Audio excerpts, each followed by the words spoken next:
On the afternoon of May 29, 1920, the small English town of Louth in Lincolnshire experienced one of the most violent and sudden natural disasters in British history. A flash flood that tore through the streets with ferocity, claiming 23 lives in just 20 minutes. Yet, outside of Lincolnshire and among modern audience, the memory of this devastating event has almost vanished.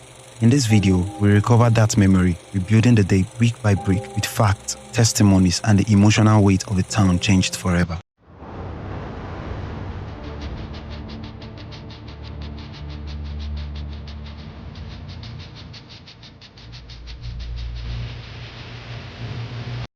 Louth, nestled in Lincolnshire Wolds, was a bustling market town in early 20th century, known for its modern charm, historic buildings, and the gentle river Louth that wounds its way through the community. With a population of about 10,000, it was the kind of place where people knew each other by name, where bakers, butchers, farmers, and school teachers made up the lifeblood of daily life. But beneath this tranquility lay a hidden danger. The river Louth, though usually tame, was part of a much larger watershed system that had been saturated by weeks of rainfall. Fields across the hills had become waterlogged. The ground could hold no more. On the day of the flood, ominous signs began to emerge in the early hours. Dark, heavy clouds settled low in the sky. The air became unusually still, and by midday, intense rain began to fall over Lincolnshire Wolds.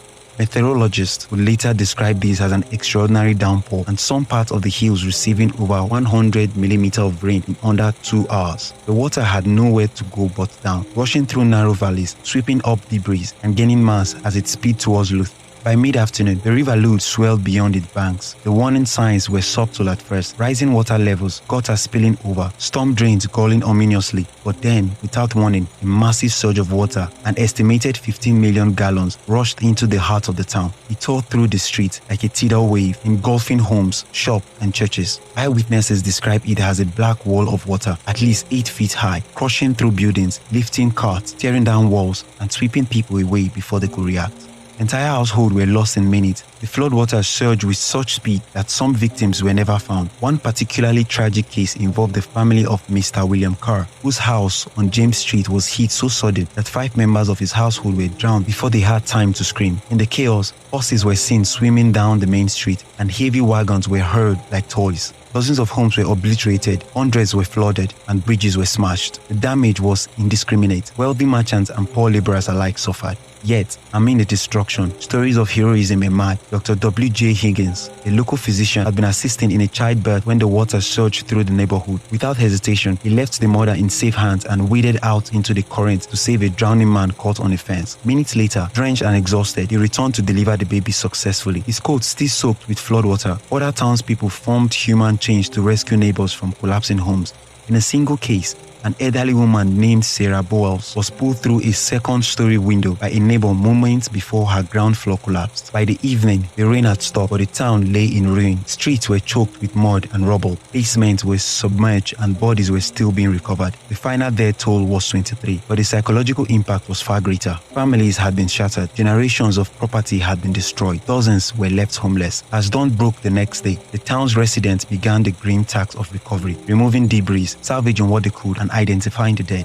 The national response was swift. King George V and Queen Mary sent personal telegrams expressing sympathy. Prime Minister David Lloyd George issued a statement of condolence. Relief funds were established in London and Lincoln, and aid flowed in from across the country.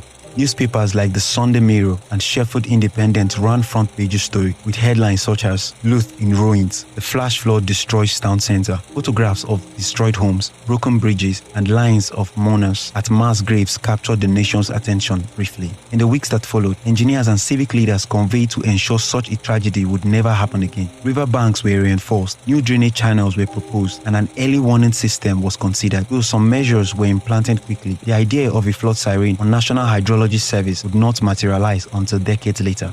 For many survivors, the scars were invisible: nightmares, anxiety, and a lifelong dread of heavy rain. Some moved away entirely, unable to live in the shadows of what they had survived. And yet, as the years passed, the memory of Louth flood began to fade. No grand memorial was constructed. The event was not taught in schools. It was overshadowed by larger catastrophes. The Great Depression, the rise of fascism, the Second World War, even the Lincolnshire, the story became a local footnote rather than a national lesson. Only in rare commemorate articles or centenary reflections would the flood re-emerge in public consciousness. But if history teaches us anything, it is that the forgotten are often the most important to remember. The Louth flood was not merely an act of nature, it was a moment that revealed the fragility of life, the heroism of ordinary people, and the limit of early 20th century infrastructure in the face of extreme weather. In an era of climate change and increasing flood risks, the fate of Louth resonates now more than ever. It reminds us that disaster can come swiftly, that warning systems matter, and that communities rebuild, not just physically, but emotionally.